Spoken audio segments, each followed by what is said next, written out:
गहमा गहमी है और जिस तरह से अवैधानिक तरीके से इसकी घोषणा हुई है और जो कानून है, एक्ट है, उसका जिस तरीके से अवमानना हुई है और उसके विधि विरुद्ध जो घोषणाएं हुई हैं, उनको लेकर कांग्रेस पार्टी का अपना एक पक्ष है। और इसी सवाल को लेकर जिस तरह से भारतीय जनता पार्टी एक भ्रम और कंफ्यूजन की स्थिति पैदा कर रही है, उस पर हमारा पक्ष क्या है, इसको लेकर हमारे पूर्व पंचायत मंत्री कमलेश्वर पटेल जी, हमारे पूर्व विधि विधायी मंत्री आदरणीय पीसी शर्मा जी और हमारे जो चुनाव से संबंधित जानकारी हमारे जो विशेषज्ञ हैं श्री धनोपिया जी, आदरणीय हमारे उपाध्यक्ष और कोषाध्यक्ष अशोक सिंह जी, हम सारे प्रवक्तागण आपके सामने जो है कमलेश्वर पटेल जी अपना पक्ष रखेंगे और पार्टी की स्थिति और जो भारतीय जनता पार्टी जिस तरह का भ्रम फैलाने की कोशिश कर रही है, उस पर अपने जो है कानूनी पक्ष साझा करेंगे।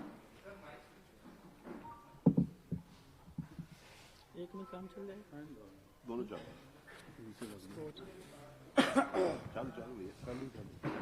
जाइए तो फेस आया इसलिए नीचे करो।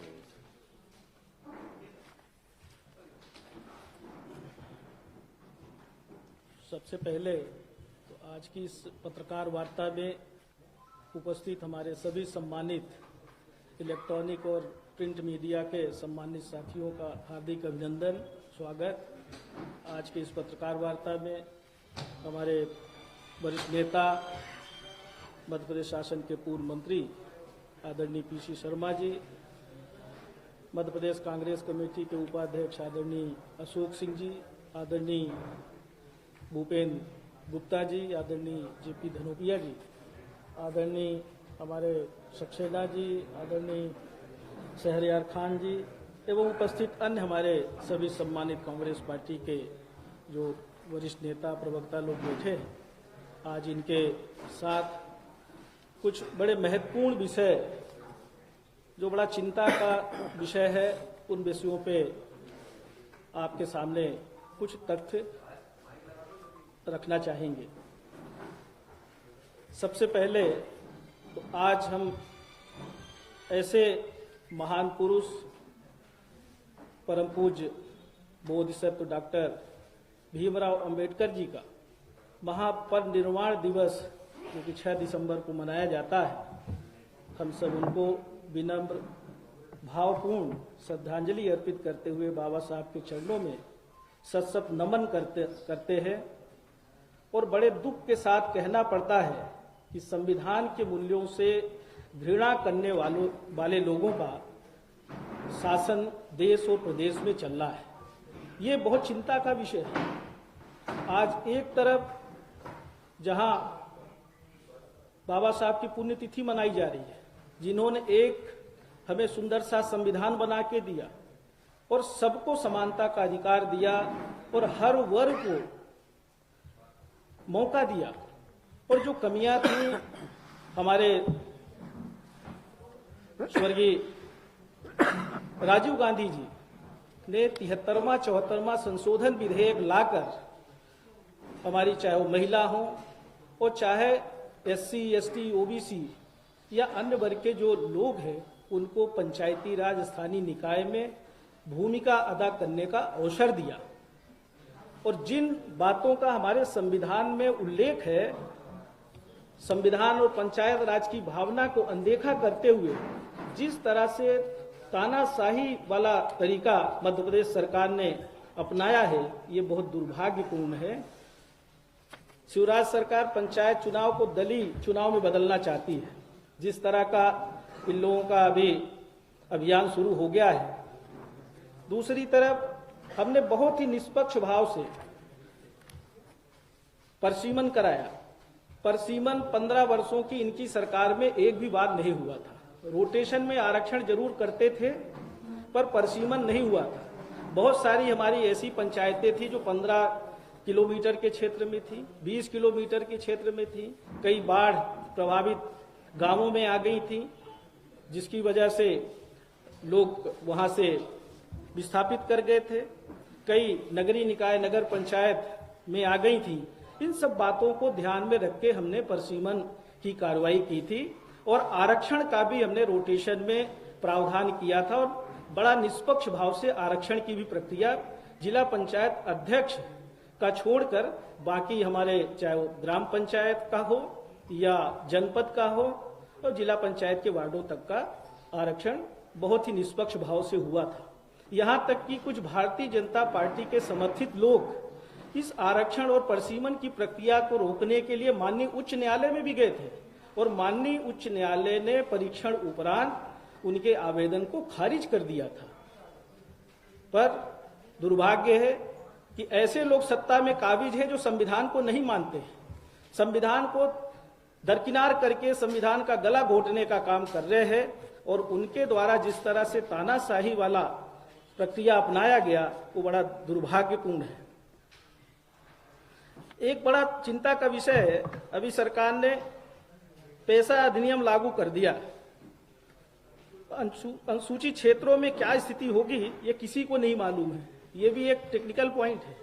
पैसा एक्ट बना दिया, उसके तहत अब कैसे होगा, क्या आधार होगा, कैसे चुनाव कराएंगे इस एरिया में, ये भी बड़ा चिंता का विषय है। सरकार की तरफ से कोई क्लियर कॉन्सेप्ट नहीं है।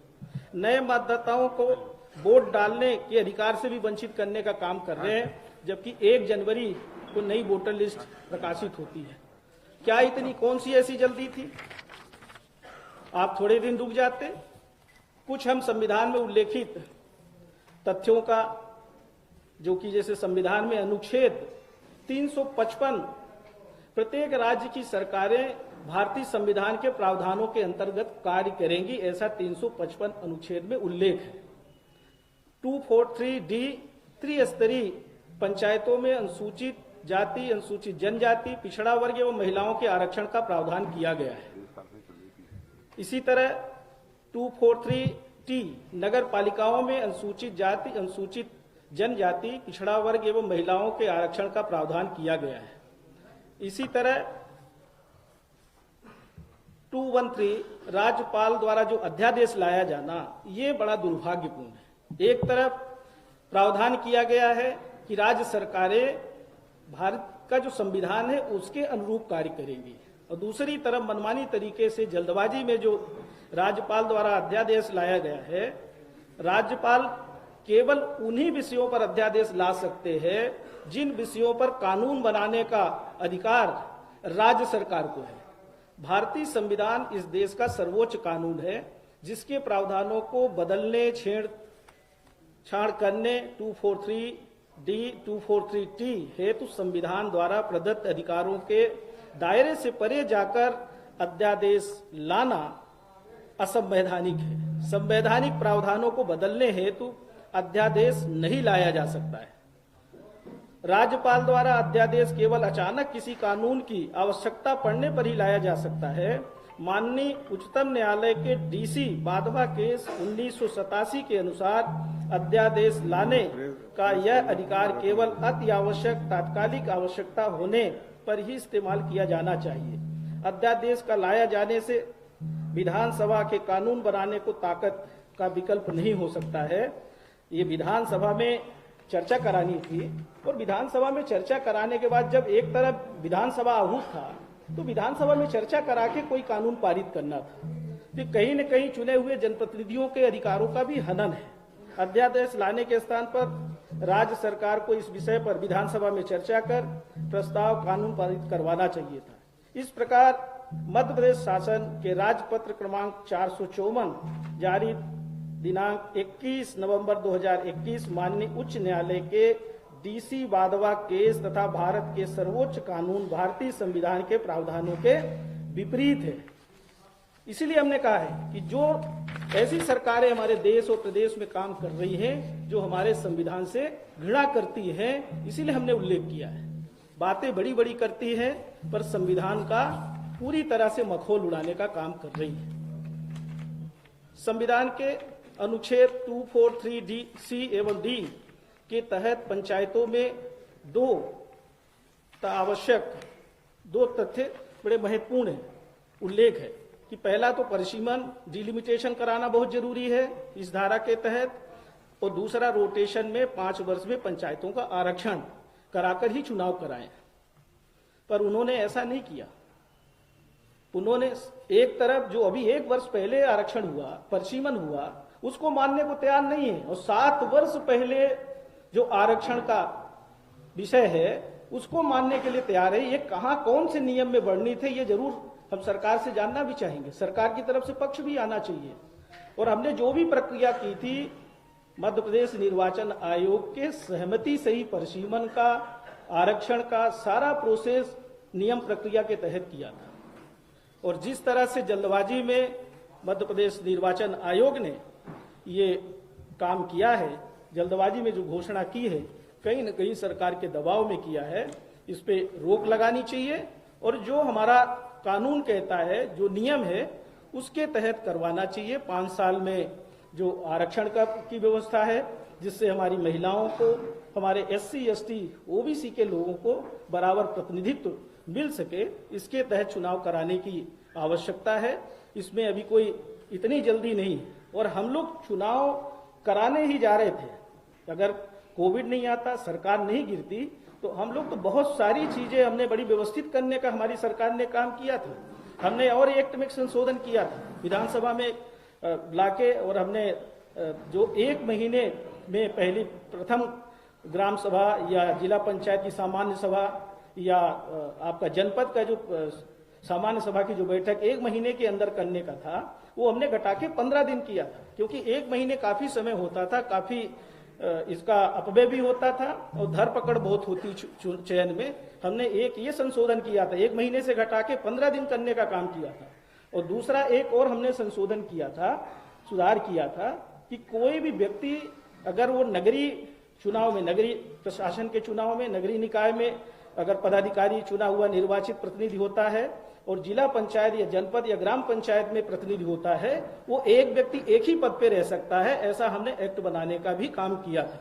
तो हमने तो सुधार की दिशा में बहुत सारे प्रावधान किए थे, पर बड़ा दुर्भाग्य है कि जिस तरह से भारतीय जनता पार्टी की सरकार में संविधान को धता बताकर काम करने की कोशिश की जा रही है, ऐसे ही एक और तथ्य हम आपके सामने रखना चाहेंगे। संविधान के अलावा पंचायती राज अधिनियम की धारा 13, 28 एवं 30 में भी वर्णित है कि हमें रोटेशन में परिसीमन का और आरक्षण का, इसका भी उल्लेख है।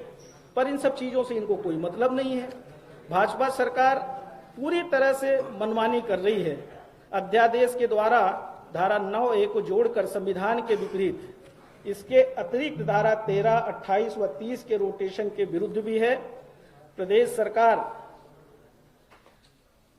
इस तरह से किसी भी अध्यादेश लाकर भारतीय संविधान में लिखित तथ्यों को नहीं बदल सकती है। जो अनुच्छेद में उल्लेख है भारतीय संविधान में, ये पूरी तरह से मनमानी करने का काम किया है। और जो हमारा तो यही निवेदन है सरकार से भी और मध्य प्रदेश निर्वाचन आयोग से भी कि जो आपने निर्वाचन प्रक्रिया जारी की है, इसमें आपको पुनर्विचार करना चाहिए। हमारे नेता, हमारी सरकारें, हमारी पार्टी हमेशा से जो वंचित लोग हैं उनको सम्मान देने के लिए हमेशा तत्पर रही है। और ये कानून हम कह सकते हैं कि मध्य प्रदेश में जब दिग्विजय सिंह जी की सरकार थी, बड़े निष्पक्ष भाव से चुनाव कराया था और अधिकार संपन्न इस वर्ग के लोगों को कराया था। पंचायती राज अधिनियम को मजबूत करने का जो महात्मा गांधी जी का सपना था, ग्राम स्वराज का, राजीव गांधी जी का जो सपना था, उसको साकार करने का अगर किसी ने काम किया था तो कांग्रेस सरकार ने, कांग्रेस पार्टी के नेताओं ने किया था। इन्होंने 15 साल में, पिछले 15 सालों में कमजोर करने का काम किया। सरकार बनते ही आप लोगों को ध्यान होगा, यही सरकार, यही शिवराज सिंह जी ने जो हम अधिकार जनपद अध्यक्ष और जिला पंचायत अध्यक्षों को दिए थे, वो अधिकार इन्होंने छीन के और प्रशासक नियुक्त कर दिया था। फिर हम लोगों ने विरोध किया, तब जाके इन्होंने फिर वापस लिया था। हमने अगर चुनाव में थोड़ा डिले हुआ तो हमने चुने हुए जनप्रतिनिधियों को ही सम्मान दिया, चाहे वो ग्राम पंचायत के प्रधान हो या चाहे जनपद में हो और चाहे जिला पंचायत के जो चुने हुए निर्वाचित प्रतिनिधि थे उनको ही मौका दिया, ना कि प्रशासनिक अधिकारियों को। ये अंतर है कांग्रेस पार्टी और भारतीय जनता पार्टी में कि किस तरह से चुने हुए जनप्रतिनिधियों को या हमारी जो पंचायती राज संस्थाएं हैं उनको किस तरह से कमजोर करने का काम कर रही है। और हमारे जो नवयुवक है, जो नया वर्ग है, जो अभी मतदाता वोट देने के लिए जनवरी में पात्र होंगे, उनको कैसे वंचित करने का काम कर रहे हैं। हमारी जो महिलाएं हैं, अब आप अंदाजा लगाइए, जो 7 साल पहले सरपंच थे, जो 7 साल पहले जो जनप्रतिनिधि जनपद और जिला पंचायत के थे, वही फिर से होंगे। एक तरफ दोहरा मापदंड अपनाने का काम कर रहे हैं। जिला पंचायत अध्यक्ष का आरक्षण 14 दिसंबर को करने जा रहे हैं और दूसरी तरफ वहां नया आरक्षण करने जा रहे हैं। दोहरा मापदंड सरकार का देखिए, ये बड़ा चिंता का विषय है। एक तरफ जो 1 साल पहले आरक्षण हुआ, परसीमन हुआ, उसको मानने को तैयार नहीं है, वहां 7 साल पहले की व्यवस्था को लागू करने के लिए तैयार है। और दूसरी तरफ जिला पंचायत अध्यक्ष के लिए 14 दिसंबर को आरक्षण कराने जा रहे हैं। ये कौन से नियम के तहत कर रहे हैं कि हम पहले जो 1 साल पहले जो हमारा आरक्षण रोटेशन में हुआ, हमारा जो परसीमन हुआ, उसको मानने को तैयार नहीं है, और दूसरी तरफ जिला पंचायत अध्यक्ष के लिए आप फिर से आरक्षण करा रहे हैं। ये कौन से नियम के तहत कर रहे हैं? कहीं न कहीं इसमें पूरी तरह से भारतीय जनता पार्टी सरकार की, उनके नेताओं की तानाशाही चल रही है और हमारा जो संवैधानिक व्यवस्था है उसको गला घोटने का काम कर रहे हैं। इसीलिए हम आप सबके बीच में आज पत्रकार वार्ता के माध्यम से आप सब के बीच में ये बात रखें। अभी भी न्यायालय में प्रकरण लंबित है, अभी भी हाई कोर्ट में, जबलपुर में, ग्वालियर में कई जनप्रतिनिधि, इंदौर में जो इस लाभ से वंचित होंगे, रोटेशन अगर फॉलो नहीं होता है तो इससे जो वंचित होंगे वो न्यायालय में अपील किए हुए हैं। अर्जेंट हियरिंग के लिए भी आज शायद कुछ लोग जा रहे हैं। तो ऐसी स्थिति में क्या चुनाव कराना उचित होगा? क्यों हम इस तरह की प्रक्रिया अपना रहे हैं कि जिससे पूरे प्रदेश के गांवों में रहने वाले जो लोग हैं और जिनको अधिकार मिला था, जो महिला बड़ा सपना सजा के बैठी रही होंगी कि इस बार हमारा आरक्षण में, रोटेशन में ये है, ग्राम पंचायत, जनपद ये है, जिला पंचायत ये है और हम लड़ेंगे, और जिस तरह से इन्होंने वो 7 साल पहले वाली स्थिति निर्मित कर दी है, तो उनके तो सपनों पे पानी फेरने का काम किया है। कोई एससी, कोई एसटी, कोई ओबीसी वर्ग का व्यक्ति अगर वो ग्राम पंचायत में, जनपद में, जिला पंचायत में सपने सजो के बैठा था, नए आरक्षण, नए रोटेशन में जो आरक्षण था उसके तहत उसको मौका मिलता, तो इससे क्यों इस तरह का काम कर रहे? उनके आवाज को दबाने का काम कर रही है भारतीय जनता पार्टी की सरकार।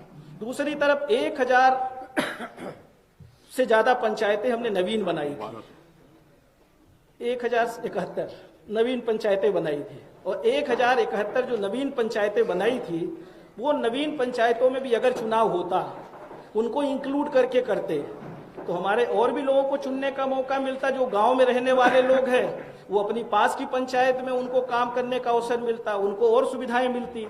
इसका तो एक ही उद्देश्य था कि जो गांवों में लोग रहते हैं उनको सुविधाएं मिले, उनका पंचायत भवन पास में हो, उनको 15 किलोमीटर 12 किलोमीटर दूर नहीं जाना पड़े। इन सब बातों को ध्यान में रख के बनाया था हमने, परसीमन किया था जो 15 वर्षों से नहीं हुआ था इनकी सरकार में, और आरक्षण का भी इसी तरह से रोटेशन में किया था। ये बड़ा दुर्भाग्यपूर्ण है कि भारतीय जनता पार्टी की सरकार और उनके नेता हमारे संविधान को नहीं मानते हैं।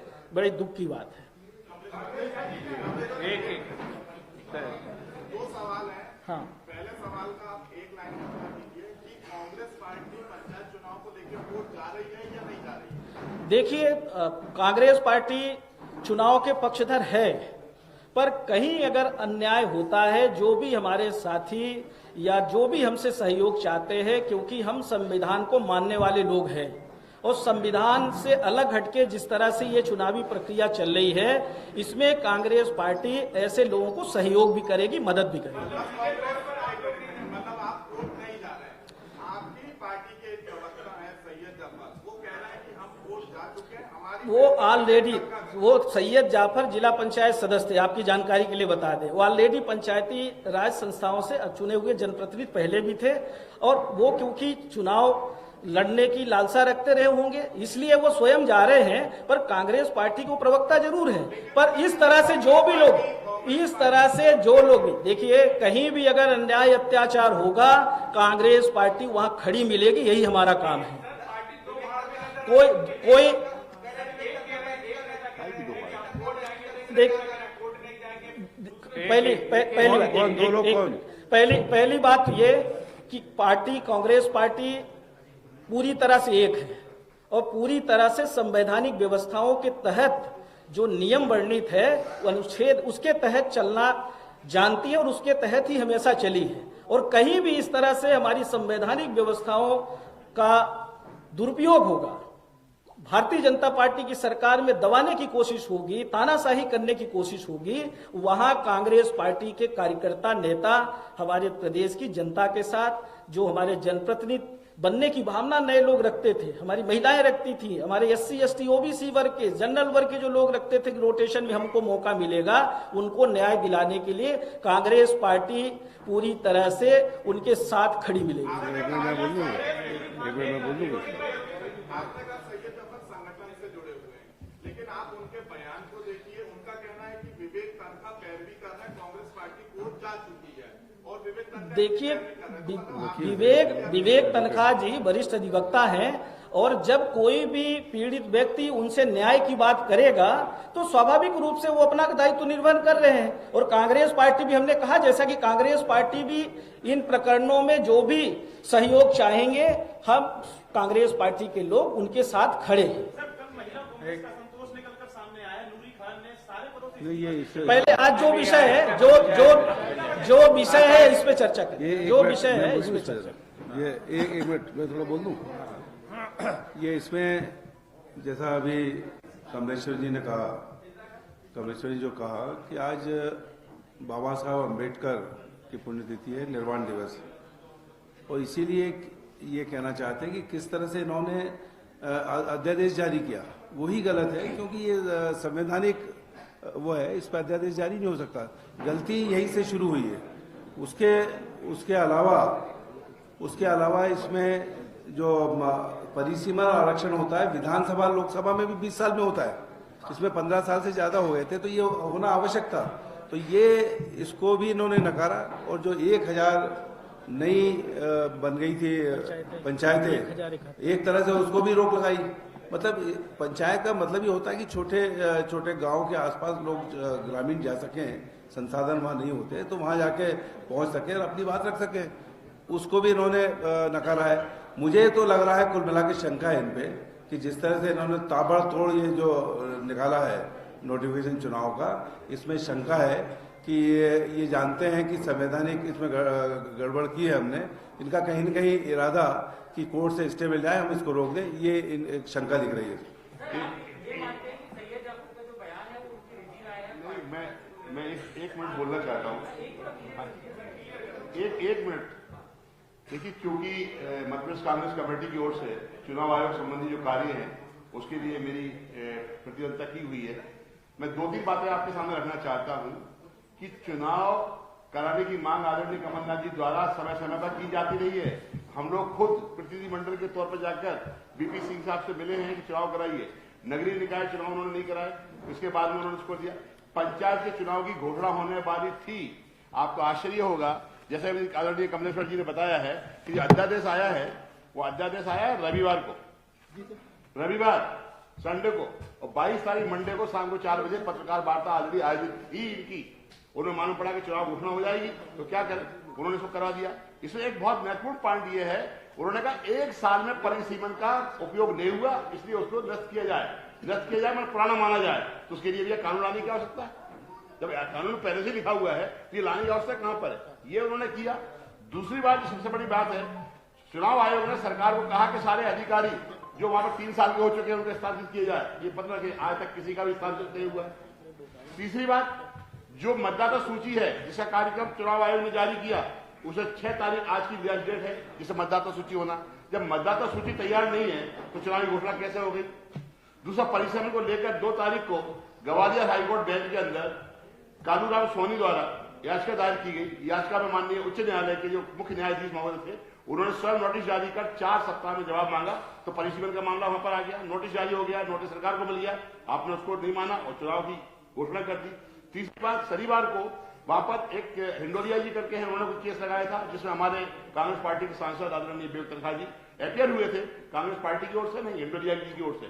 उन्होंने कहा कि साहब ये चुनाव होने वाला है, कभी घोषणा हो रही है, अध्यादेश दूषित है, सारी चीजें हैं। और जैसा कि अभी आदरणीय पटेल साहब ने बताया कि कई लोगों को मताधिकार से वंचित किया जा रहा है, तो माननीय न्यायालय ने कहा कि आप चिंता मत करिए, सारी जितनी भी याचिकाएं हैं इंदौर, भोपाल, ग्वालियर, जबलपुर, सब हम एक साथ जोड़ के मंडे को सुनवाई करेंगे। आज माननीय उच्च न्यायालय जबलपुर में सुनवाई हो रही है। उन्होंने कहा कि अगर चुनाव की घोषणा कर देंगे तो आपको आश्चर्य होगा कि इनके एडिशनल एडवोकेट जनरल अंकुर मोदी वहां पर उपस्थित थे। उन्होंने कहा कि साहब मैं घोषणा नहीं कर रहा, मुझे कोई जानकारी नहीं है चुनाव की घोषणा होगी या नहीं होगी। तनखा साहब ने कहा कि साहब देखिए ये बयान है, खुद नहीं मालूम क्या होगा, फिर भी कर दी घोषणा। तो माननीय चीफ जस्टिस ने कहा कि ठीक है, आप मंडे को कोर्ट में आकर उनसे बात करिए, और शाम को 4 बजे को घोषणा कर दी। ये साफ तौर पर 4 बातें हैं, मतदाता सूची नहीं है, परिसीमन नहीं है, आरक्षण नहीं है। एक चुनाव में 2 आरक्षण कैसे लगेंगे? 2014 का आरक्षण पर सरपंच को, और तीसरी एक बात 2021 में 14 तारीख को आरक्षण होना पर जिला पंचायत अध्यक्ष होगा। और चौथी बात, जो मतदाता को वंचित किया जा रहा है, 1-1.5 महीने का गैप रखा गया है। चुनाव कार्यक्रम आप लोगों ने देखा होगा, आप तो बहुत ज्यादा गंभीरता से देखते हैं। आप देखिए 15 दिन का होता है, जिस दिन मतदाता अपना फॉर्म भरता है कोई व्यक्ति, उसके बाद 15 दिन का मतदान होता है। ये रहा मेरे पास कार्यक्रम, 1.5 महीने के बाद सेकंड फेज। हाँ, नियम तो सबने एक होना चाहिए ना। 1.5 महीने के बाद आप मतदान करा रहे हैं। तो मेरा ये कहना है ये सारी की सारी दूषित कार्रवाई है। ये दूषित कार्रवाई करने के लिए चुनाव आयोग को भारतीय जनता पार्टी ने मजबूर किया है। जैसा पी शर्मा जी ने कहा है, वो चाहते हैं इतने लघु ने छोड़ दें कि न्यायालय में जो लोग जाए हो जाए, और कहने हुए हमने तो घोषणा कर दी थी। कांग्रेस पार्टी हर उस आदमी के साथ है। हम इस प्रक्रिया का विरोध करते हैं, लेकिन आदरणीय अध्यक्ष महोदय कमलनाथ जी ने साफ कहना है हमें न्यायालय जाकर इसमें नहीं करना है। जो लोग न्यायालय जा रहे हैं उनके साथ खड़े हुए, चुनाव के लिए तैयार, और चुनाव के लिए तैयार है, चुनाव जा रहे हैं। आज भी उन्होंने बयान दिया हुआ। और आदरणीय यहाँ तक जाफर साहब की आप बात कर रहे हैं, वो खुद एक जनप्रतिनिधि के नाते न्यायालय में जाने की बात कर रहे हैं। अभी तक मेरे पास तो उनकी याचिका नहीं आई है, उन्होंने बाई नेम कोई लगाई है कि नहीं लगाई है, दूसरे लोगों ने लगाई हो मालूम है। इसलिए हम इस बात को साफ तौर करना चाहते हैं, अगर जाफर अली साहब भी जाते हैं तो चुनाव के लिए तैयार हैं। धन्यवाद। अन्य कोई प्रश्न? बचे ही नहीं है, सब तो आ गया। चलिए धन्यवाद। धन्यवाद भैया।